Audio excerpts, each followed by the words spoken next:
ఏడు కొండల వైపు అడుగులు వేసా, ఏ నమ్మకమో నన్ను నడిపే శ్వాసగా, చెప్పలేని బాధలతో మౌనంగా వచ్చా,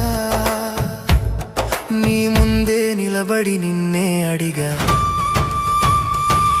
ఏమి కోరాలో తెలియదు స్వామి,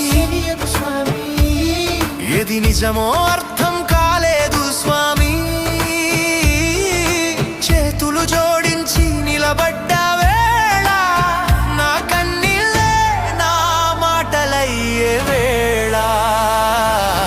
గోవింద గోవింద నీ చూపే నా ఆశల దారి వెంకటేశ.